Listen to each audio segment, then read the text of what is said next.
एक घने जंगल में, जहां हर तरफ हरियाली ही हरियाली थी, मोटो नामक का एक हाथी रहता था। मोटो के बड़े बड़े कान और लंबे सूंड थी। वह बहुत प्यारा और नेकदिल था। स्कैनर मियावर मोहब्बत सबको अपने तरफ खींचती थी। मोटो को दूसरों की मदद करना बहुत पसंद था। वो हमेशा अपने दोस्तों की मदद के लिए तैयार रहता था। वो हमेशा मुश्किल में फंसे हुए जानवरों के मदद के लिए तैयार रहता था, चाहे कोई भी जानवर हो। मोटो कभी पीछे नहीं हटता था।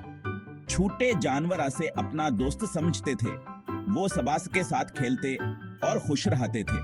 मोटो को सबसे ज्यादा खुशियत होती थी जब वो किसी की मदद कर पाया था। इसकी मुस्कुराहट सबके दिलों को खुश कर देती थी। वो सबको खुश देखना चाहता था। उसकी ख्वाहिश थी कि जंगल के सब जानवर खुशहाल मुतमईन रहें, इसलिए वह हमेशा मुस्कुराता रहता था। उसकी मुस्कुराहट जंगल में खुशियां और अमन का पैगाम देती थी। एक दिन मोटो ने सुना कि जंगल में एक सुनहरी पत्थर है।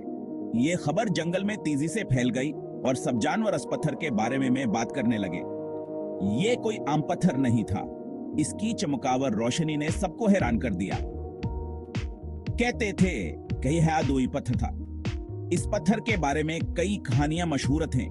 सुनहरे पत्थर सिर्फ निकल वालों के पास रह सकता था। जो भयास पत्थर को पाने की कोशिश करता, इसे अपनी नेक नीति साबित करनी पड़ती। बड़े लोगों के हाथ लगते ही गायब हो जाता था। इसकी हिफाजत के लिए जंगल के जानवरों ने कई तदाबीर अपनाए। मोटो ने सोचा, अगर ये पत्थर किसी नेक जानवर के पास हो तो वहां से सबकी भलाई के लिए इस्तेमाल कर सकेगा। इसने फैसला किया कहो हाँ सब पत्थर को तलाश करेगा और इसे इस्तेमाल में लाएगा। मोटो की ही सोच जंगल के दूसरे जानवरों के लिए भया एक मिसाल बन गई। मोटो ने सुनहरी पत्थर को ढूंढने का फैसला किया। वो जंगल के हर कोने में गया। इसने बहुत से जानवरों से पूछा। सब ने इसे मुख्तलिफ जगहों के बारे में बताया। मोटो हर इस जगह गया जहां लोगों ने बताया।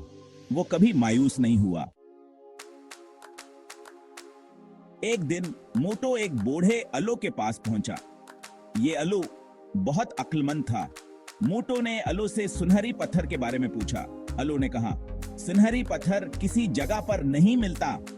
ये तो सिर्फ किसी नेक दिल शख्स के पास हो सकता है। अलव की बात सुनकर मोटो सोच में पड़ गया। अलव ने कहा था कि जंगल में कुछ खास होने वाला है।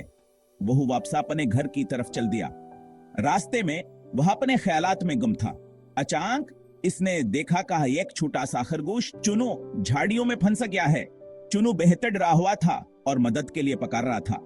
मोटो ने फौरन अपने सूंड से झाड़ियां हटाएं और चुनू को बचा लिया। चुनू की खुशी का कोई ठिकाना न था। चुनू ने मोटो का शुक्रिया अदा किया और कहा कि वो हमेशा हास का एहसान मंद रहेगा। इस युकत मोटो के सामने एक चमकता हुआ पत्थर गिर गया। ये सुनहरी पत्थर था। मोटो हैरान रह गया। मोटो ने समझ लिया कि यह पत्थर चुनू के नेक दिल की वजह से आया है। इसने पत्थर को उठाया और गौर से देखा। पत्थर की रोशनी बहुत खूबसूरत थी। चुनू ने कहा, यह तुम्हारे नेक अमल का इनाम है। मोटो ने मुस्कुराकर चुनू को देखा और कहा, दोस्ती और मदद हमेशा इनाम लाती है। दोनों दोस्त खुशी खुशी अपने रास्ते पर चल पड़े, जानते हुए कि नेकी का बदला हमेशा मिलता है। मोटो ने सुनहरी पत्थर चुनू को दे दिया। चुनू बहुत हैरान हुआ। उसे समझ नहीं आ रहा था कि यह सब कैसे हुआ। मोटो ने सबको बताया कि सुनहरी पत्थर सिर्फ नेक दिल लोगों के पास रहता है। जंगल के तमाम जानवर बहुत खुश हुए।